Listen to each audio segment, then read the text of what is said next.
अस्सलाम वालेकुम my brothers and sisters, hope आप लोग सब खैरियत से होंगे। और आज हम लोग पढ़ेंगे memory allocation function in C programming language. अगर प्रीवियस वीडियोस आपने नहीं देखा है तो इस वीडियो के डिस्क्रिप्शन में जाएंगे, आपको प्लेलिस्ट पर लिंक मिलेगा, सी एब्सोल्यूट बिगिनर सीरीज। उसमें अगर आप जाएंगे और आप प्रीवियस वीडियोस देखेंगे, अगर आप सी में प्रैक्टिकल करना चाहते हैं और सी को समझना चाहते हैं, यानी कोड लिख के सी में कुछ बनाना चाहते हैं, और इसी वीडियो का प्लेलिस्ट का लिंक आपको डिस्क्रिप्शन में मिल जाएगा, सी अल्टीमेट सीरीज। इसमें आप जाएंगे जिसमें हमने प्रॉपर थियोरेटिकल एस्पेक्ट को कवर किया है सी प्रोग्रामिंग लैंग्वेज में, आप उसको भी देख के आएंगे। और मैं ये मान के भी चल रहा हूँ कि आपने सी अल्टीमेट सीरीज का प्रीवियस वीडियोस को देखा हुआ है, ताकि ये वीडियो और आगे आने वाली वीडियो आपको प्रॉपर तरीके से समझ में आए। अगर अब तक आपने इस चैनल को सब्सक्राइब नहीं किया, सब्सक्राइब कर लीजिए, लाइक नहीं किया तो लाइक कर लीजिए, और इस चैनल को शेयर भी कर देना। तो शुरू करते before wasting time, memory allocation in C programming language. अब मेमोरी एलोकेशन से रिलेटेड हमने ऑलरेडी बात किया हुआ है प्रीवियस वीडियोस में, अगर आपने नहीं देखा तो अगेन जाके देख लीजिए।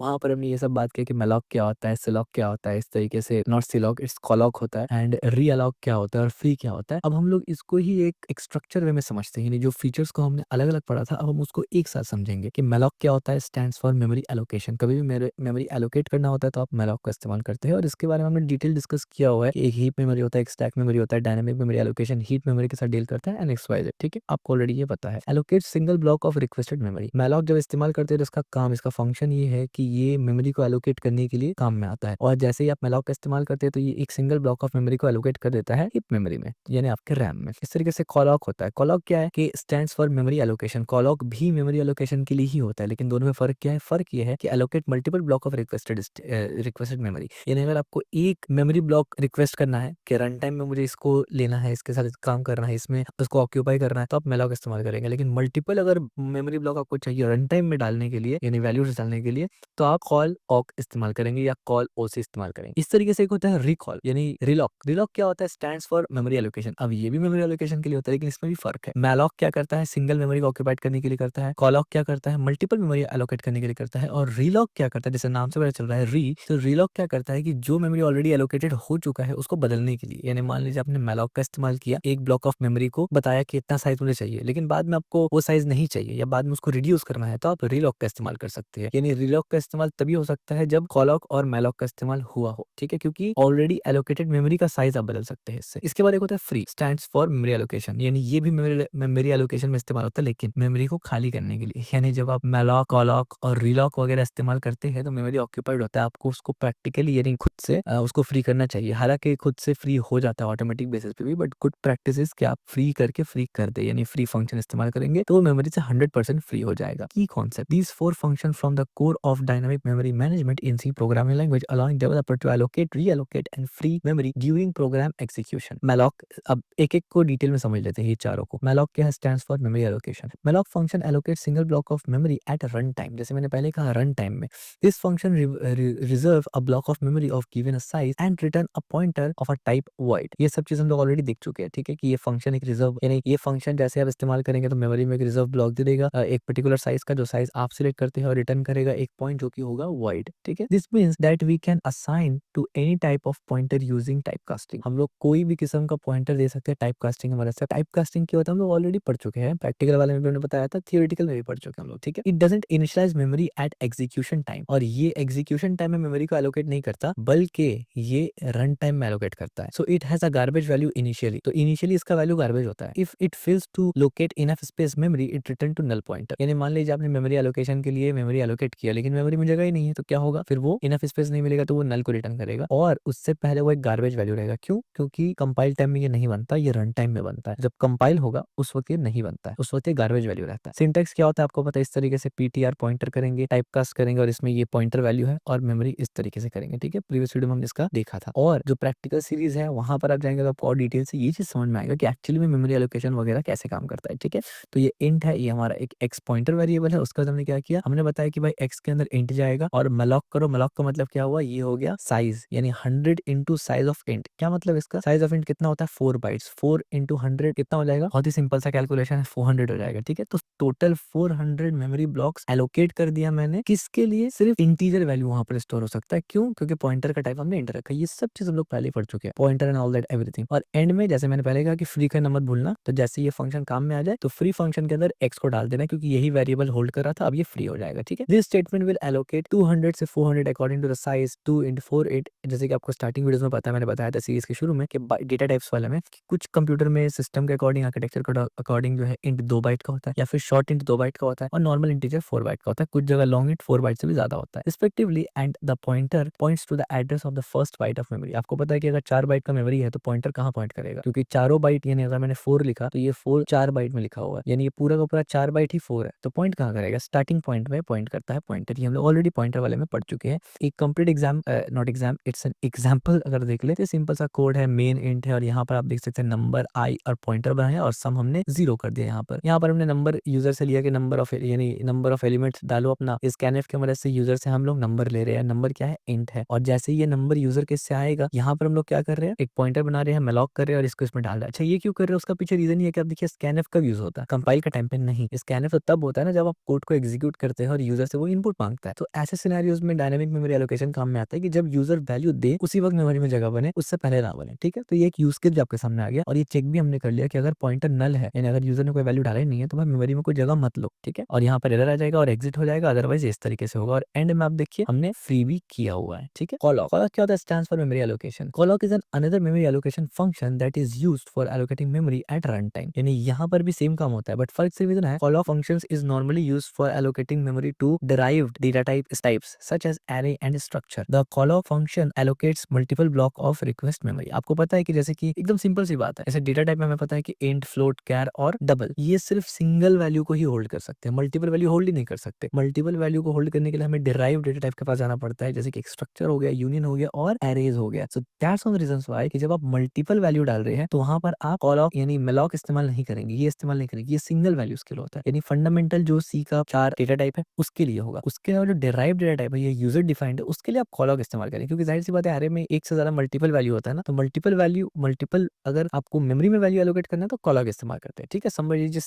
डिराइव डेटा टाइप में ये इस्तेमाल होता है। It's initial set all the bytes of 0, तो इनिशियली जितना भी बाइट्स सबको 0 रखे गए। If it's fail to allocate enough memory space it's run to null point. यहाँ पर भी सेम केस है कि अगर इनफ स्पेस ना मिले तो वो नल पॉइंटर की तरफ चला जाएगा। Only the difference between malloc and calloc is that malloc allocate a single block of memory where calloc allocates multiple block of memory each of the same size। यानी वही एरे वाला concept है यहाँ पर, एकदम सिंपल। सिंटेक्स इसका भी बिल्कुल सेम आप देख सकते हैं, पॉइंटर बनाया, कास्ट का टाइप दे दिया, यानी जो भी पॉइंटर वगैरह वो टाइप दे दिया, calloc दिया, और यहाँ पर हमने बोला n डिवाइड बाय नंबर और एलिमेंट ऑफ साइज। अब आप समझेंगे ये क्या हो गया, n number divide by size का मतलब, n का मतलब अंदर में कितना एलिमेंट होगा, डिवाइड बाय नंबर कर देंगे, और यहाँ पर एलिमेंट साइज। ये हमने प्रैक्टिकल वाले में बताया है कि किस तरीके से आप size of element of array निकाल सकते हैं एक सिंपल सा फॉर्मूला के बेसिस पर। ठीक है, calloc required 2 argument of a type count. सबसे पहले साइज टाइप चाहिए आपको, यानी कॉलॉक में 2 आर्गुमेंट चाहिए, एक तो साइज का टाइप चाहिए, दूसरा count will provide a number of element size of data type size. दूसरा आपको काउंट देना पड़ेगा, यानी डेटा टाइप और काउंट दोनों देना पड़ेगा। ठीक है, इसका एग्जांपल बहुत सिंपल, आप देखिए ARR एरे, और एरे को हमने इंटीजर बना दिया और यहाँ पर 10 लिख दिया। अब 10 मतलब क्या हुआ, 10 आउट ऑफ इंट, तो टोटल कितना हो गया, 20 बाइट्स यहाँ पर एलोकेट हो जाएगा। अब जाहिर सी बात है अगर 20 बाइट एलोकेट हुआ, इसका मतलब क्या हुआ, इसका मतलब अगर इंटीजर है तो 4 into 5 20। अब इस तरीके से सिंपल सा देख सकते हैं। यहाँ पर अगर आप देखिए कैरेक्टर हमने लिया और यहाँ पर 50 किया, तो बाइट्स कितना बना, 50। क्यों, क्योंकि कैरेक्टर 1 बाइट्स का होता है, तो ये बहुत ज्यादा ध्यान रखना जरूरी है। ठीक है, क्योंकि ये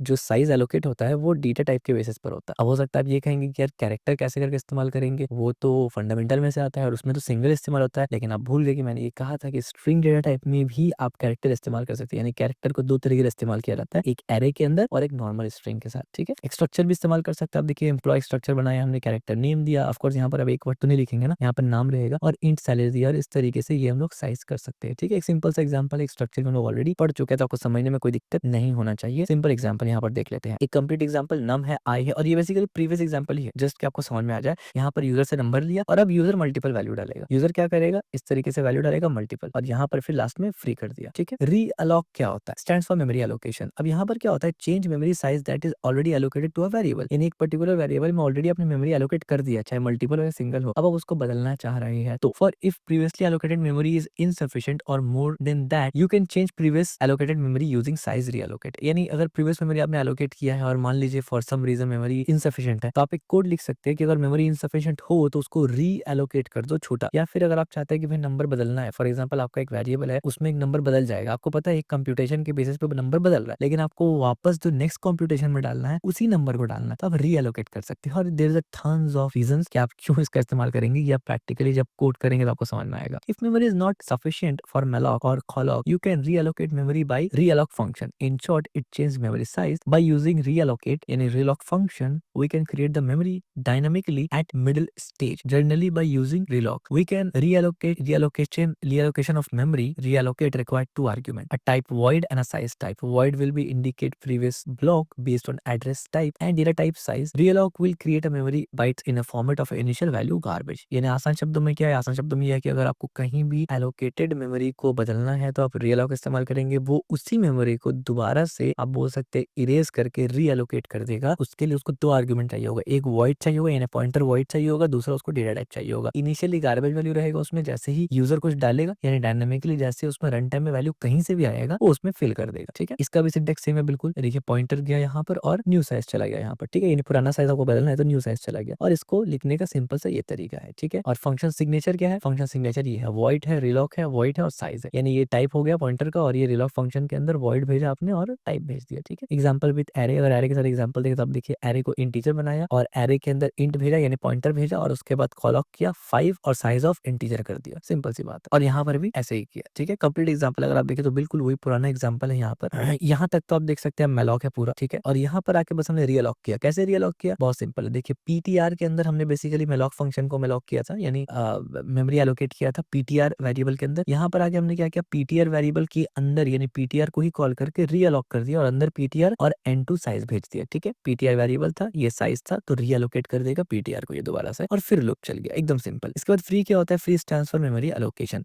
when your program comes out, operating system automatically release all memory allocated by your program, but as a good practice when you are not in need of memory anymore, then you would release the memory by calling function free. यानी यहाँ बताने का मकसद ये है कि programme जैसे आपका खत्म होता है, प्रोग्राम प्रॉपर एग्जीक्यूट हो जाता है, तो ऑपरेटिंग सिस्टम ऑटोमेटिकली पूरा मेमोरी रिलीज कर देता है आपके रैम से। लेकिन अच्छा प्रैक्टिस ये है कि अगर आपको मेमोरी का कोई जरूरत नहीं है तो आप उसको खुद से रिलीज यानी फ्री कर दे। ठीक है, तो मेमोरी ऑक्यूपाइड बाय malloc और callloc function must be release by calling function. यानी जो मेमोरी एलोकेट करते हैं आप malloc फंक्शन और callloc फंक्शन से, उसको मस्ट जरूर जरूर आप फ्री फंक्शन से क्लियर करें, क्योंकि एक अच्छा प्रैक्टिस है और बड़े प्रोग्राम में इसकी वजह से बहुत सारा बग और गड़बड़ आ सकता है और आपकी जो एफिशिएंसी का पावर है वो कमा भी सकता है। Otherwise it will be consume memory until program exit, और dynamically allocated memory created by either callloc and malloc doesn't get freed on its own. You must explicitly use free to release space. यानी बाज़ अगर ऐसा होता है कि आपने execute कर दिया, अब कुछ एग्जीक्यूट हो गया, अब जाहिर सी बात है जो एग्जीक्यूट हो चुका अब तो वो रैम में नहीं होना चाहिए ना, लेकिन बाज़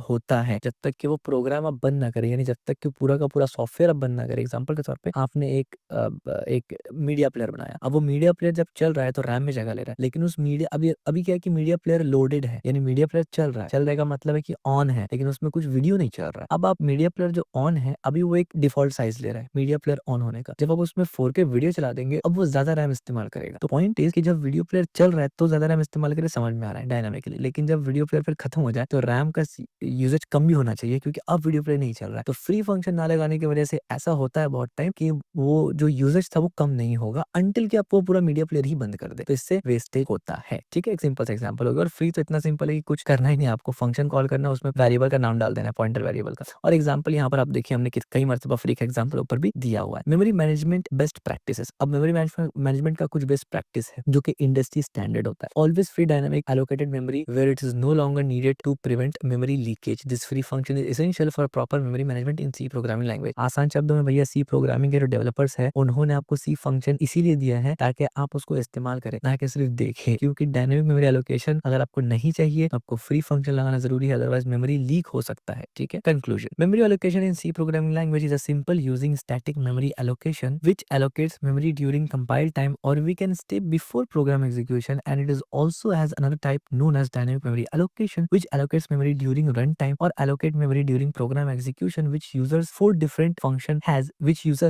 functions such as malloc, call, free and relock। क्या मतलब यहाँ हमने क्या बताया, हमने आसान शब्दों में यहाँ पर ये बताया कि कंप्यूटर में दो किस्म का मेमोरी होता है, एक होता है कंपाइल टाइम मेमोरी यानी सी प्रोग्राम लैंग्वेज के अकॉर्डिंग, एक होता है dynamic memory. Compile time memory जो कंपाइल टाइम में मेमोरी में जगह ले लेता है, और डायनामिक मेमोरी रन टाइम में या प्रोग्राम एग्जीक्यूट होते वक्त लेता है। और चार फंक्शन इसमें मेजरली इस्तेमाल होता है, malloc, calloc, free और reloc। These are different pros and cons of both method। ये जितने भी चार मेथड्स है इसके अपने फायदे और अपने नुकसान है। ठीक है, आपको पता है malloc क्या होता है, सिंगल मेमोरी को एलोकेट करता है विद गार्बेज वैल्यू। calloc क्या करता है, एलोकेट मल्टीपल मेमोरी को करता है और इनिशियलाइज 0 कर देता है। reloc क्या करता है, रीसाइज करता है प्रीवियस एलोकेट मेमोरी को। और फ्री क्या करता है, मेमोरी लीक से आपको बचाता है और फ्री करता है। की takeaway, dynamic memory allocation provides flexibility in managing memory resource during program execution, allowing program to use memory more efficiently by allocating only what's needed when it's needed। क्या मतलब ये है कि डायनामिक मेमोरी एलोकेशन उस problem को solve करता करता है कि कभी-कभी ऐसा होता है ना कि आपको अभी वैल्यू चाहिए, बाद में नहीं चाहिए, या अभी वैल्यू चाहिए, थोड़ा देर बाद नहीं चाहिए। ऐसे किस्म का सिनेरियो रहता है कि एक वैल्यू आप एक बार इस्तेमाल कर लिया अपने कोड में, बाद में उसका कोई ज़रूरत नहीं है।